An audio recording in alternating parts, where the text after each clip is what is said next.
egameni likaJesu. Amen. Amen. Ake bazalwane nisukumela ukubonga uNkulunkulu.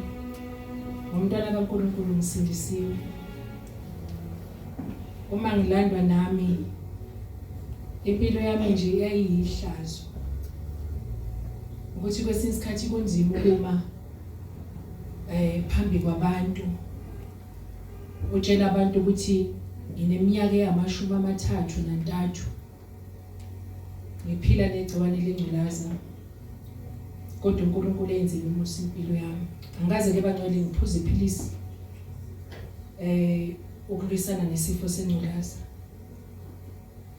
Indlela usathana impilo yami ayihlakaze ngayo wayenza yabaludlana yangabi lutho. Ngazaliswa nje bangcwele, ngazaliswa ngazali nami ngabe ngisazi. Amen. Abantwana baze baba u9. Amen. Amen. Phezulu kwalesi simo sami. Lena ke bangcwele ingenza ngime ngesibindi.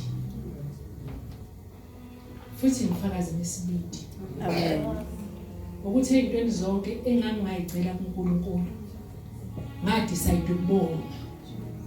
Ukuthi ithi impilo yami ihlakazekile, ihlazo, ikho konke ngicabanga ukuthi kodwa uNkulunkulu lokho eyibekile nje ukuthi awuphile nawe. Ezintweni zonke bangcwele ezinye ngangayicela ingcebo, ngangayicela ikhaya, ngangacela umsebenzi ngoba kuyisidingo impilo. Kodwa ngeqiniso ngakuyeka ukucela lokho, ngathi konezelwa uma uNkulunkulu kuhle lehluna. Ngacela uNkulunkulu akangiphinte yodwa ukholo. Ngathi uNkulunkulu ngicela ukuthi ungiqondise endleleni ngiphakathi kwabazalwane noma ngikho. Hamba bangcwele uNkulunkulu impilo yami ngesibindi. Wangigona ngesineke. Amen. Ukuthi ngeke ngahlanganyela abangcwele sengiseKZN. Ngangikade ngihambe nezwi kwaba umfundisi sasekhonzele eGeorge Gore. Amen. Ngangihambe nezwi lakhe mangitshela ukuthi sengiyehla ngiyekhaya kunesimo esasingiphuthumisa ekhaya. Amen. Ngangigulelwa abafethu umfowethu owayesesele sasisele nje naye. Ayibonge inkosi. Amen. Angimshumayezanga kodwa ngaphila ukukholwa phambi kwakhe. Okwathi ngosuku lwakhe lokugcina wayelokhu engihleka manje enkonzweni, ehleka nokuthi ngiqokoqo sengihleka nje ngoba wayeyumzulu nje engazilutho ngeqiniso sidabuka emsinga thina abangcwele. Amen. Uthi ngelinye ilanga wedade ngibuye enkonzweni sekuntambama nje sasibakuthi ngomsombuluko sibe kwi-fasting siqhaqha ngo6 njalo nomama engase ngimtholile ngasekhaya. Uthi kimi yazi nami wedade singiyamthanda uJesu wakho. Amen. Amen. Ngizwe ukuthi kukhona into engithusayo. Uthi kimi woza sihlale nawe, uthi ungakwazi ukungibhabhadisa nami njengabafada umchinze noma isesiphongweni. Sengithanda lo Jesu wakho. Ingimangazi indlela akhuluma ngayo bonke bangcwele ukuthi ngibonga uJesu ngenxa yesikhathi ukuthi ababe na iambulensini wafakaza ngalo Jesu.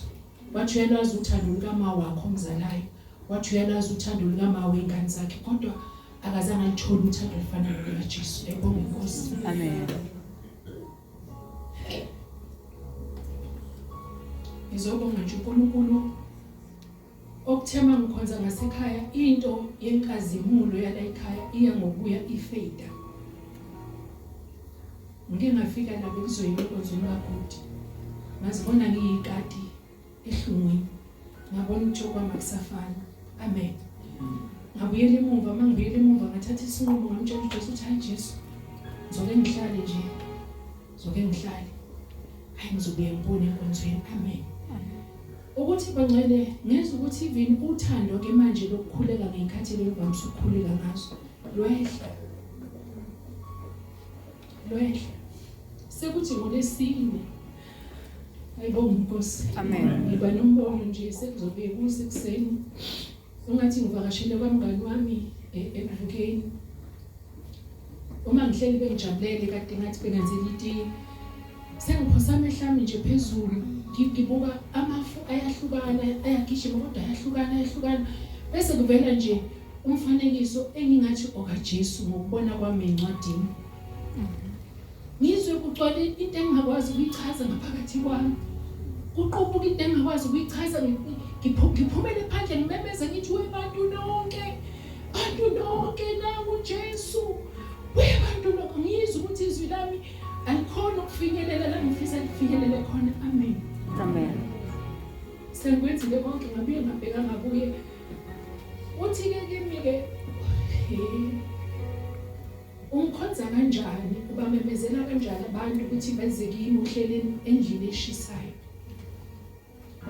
uphuza nezinto ezishisayo ake ngacabanga ukuthi kodwa ngoba ngaze ngiphuza utshwala ngabuka amazwi engekho engawasho ngaleso sikhathi ngathi inkosi ngiyaxolisa ayibonge inkosi ngakhotha amaphansi ngalokho suku bangcwele angizange ngiba nakho ukuthula kuze kube namhlanje inhliziyo yami yaba nalomuntu ukuthi inkosi la inkosi engiphuma khona endleleni uthi wena ngumhlabelelo uthi ngiqoqa bangcwele ngizonela nje inhliziyo yami ukuthi inkosi lasengiphambuke khona ngiyacela usungiqoqe noma nginhlupheko amen ukuzudumiseke kahle kwinkosi abangcwele nje angithanda bamude kakhulu akukho nengazilandulela ngakho kuba ngibe mude anginawo namavesi anonile anginalo nolimo kuhlakaniphile lokuyibeka kahle le ndaba kodwa ngeqiniso ikhona into engiyizwisalela kimi futhi amen ekhambeni likaJesu ibonga uNkulunkulu ongonile kwaze kwaba lokho amen siyabonga